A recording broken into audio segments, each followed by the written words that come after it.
As you review my resume, you're going to see that my resume reflects my calling.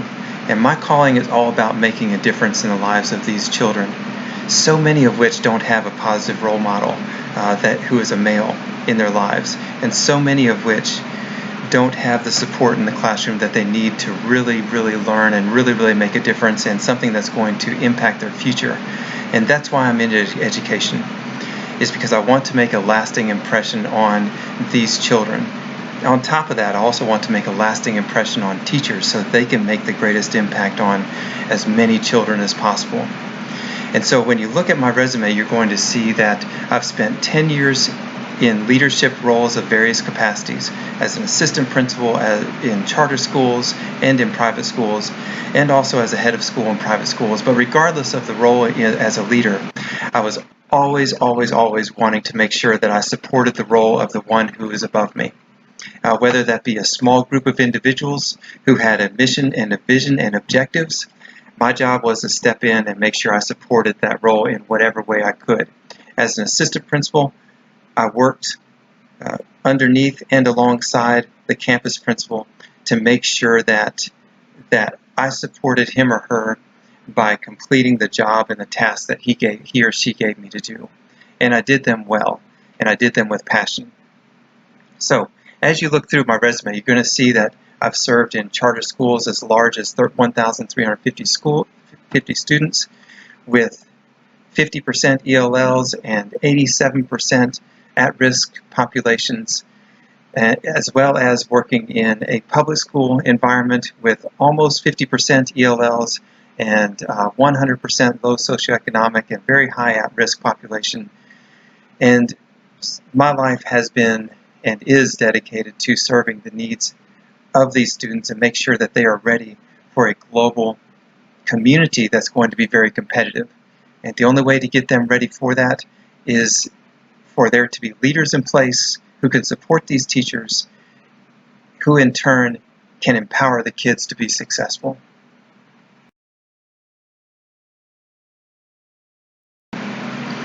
Relationships, accountability, and encouragement. If I was to summarize what my leadership style is like in 3 words, those would be the 3 that I would choose. First, relationships.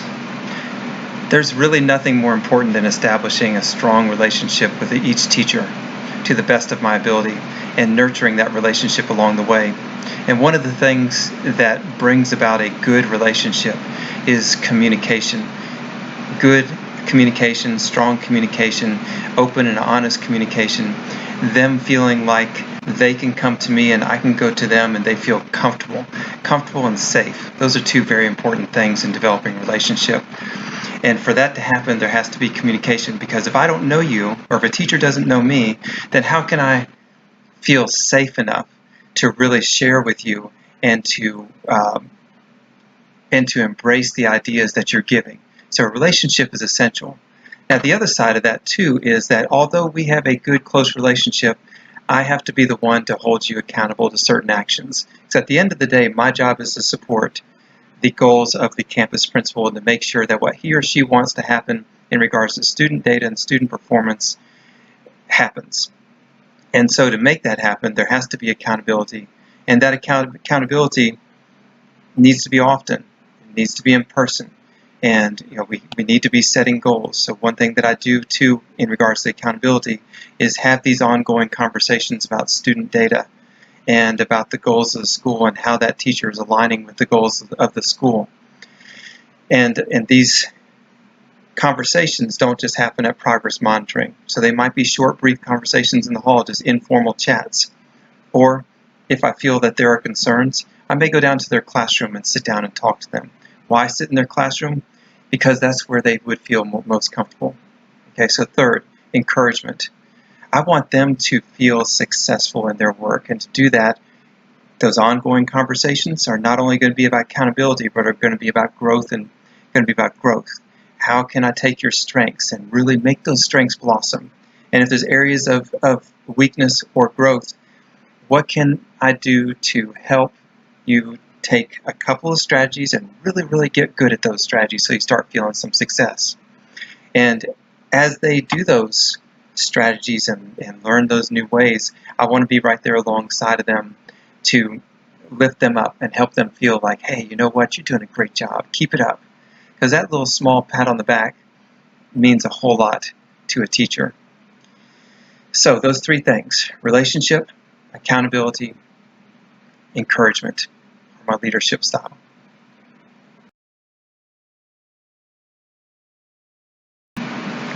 There's many different ways that a teacher can have an effective lesson.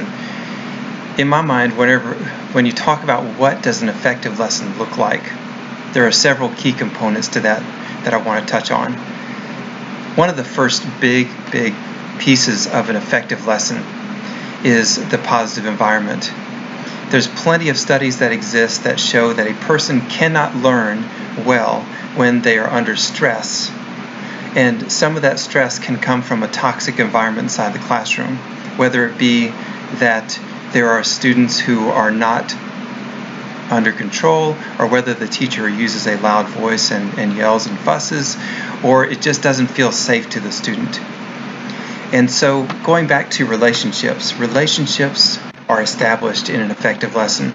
A positive environment exists in that classroom where students are smiling. There's rewards and there are consequences, whether for good or bad behavior. But even when a student has to be disciplined, the student knows that the teacher loves them. Okay, so that's first and key, is positive environment. Okay, second is to make sure that objective is aligned with the state, because it can be really positive and it can be a fun classroom, and the learning has to be aligned to state and district objectives, and that learning has to be kept in front of the student at all times. So as the lesson progresses, reminders: what are we mastering today? What are we mastering today? What are we mastering today? Third, checks for understanding. Those are occurring about every 4 to 7 minutes, whether it be a thumbs up, thumbs down, whether it be Kahoot, whether they're writing answers on responses on little note cards, whether they're doing four corners or other lead forward strategies, whatever the case may be. Checks for understanding occur along the way so the teacher knows where instruction, or how the students are understanding the instruction at any given point inside the lesson. Next, it needs to be engaging. Students don't learn passively, just like adults don't learn passively. So if I just hear something, in a few days I'm going to forget 80 to 90% of it. But if I hear it, write it, do it, and am actively engaged in it, then my chances of retaining that learning increase significantly. Also, in an effective lesson, I'm hearing questioning on various levels. And so some of them are going to be basic, low-level questions. But we're going to build upon that, and we're going to be asking questions right along that Bloom's taxonomy that are synthesis, that are analysis kinds of questions, that may even be evaluation kinds of questions. And that can go along with the check for understanding too. And then finally, I'm going to see groups. And we're going to see interactions among kids, because they learn best with their peers oftentimes. And according to the skill, they're going to be groups so they can be with the teacher can help them where they are. But along with that, you're going to have some very advanced students with some students with certain skills that they're very advanced with, and they're going to be with the teacher sometimes, so we can enhance that learning. So that's what I'm seeing in the classroom. So it's a lot about positive environment. It's a lot about keeping what the lesson is about in mind at all times. A lot about checking for understanding. It's a lot about engagement. It's a lot about moving around, and it's a lot about making sure that instruction is student-centered, not teacher-centered.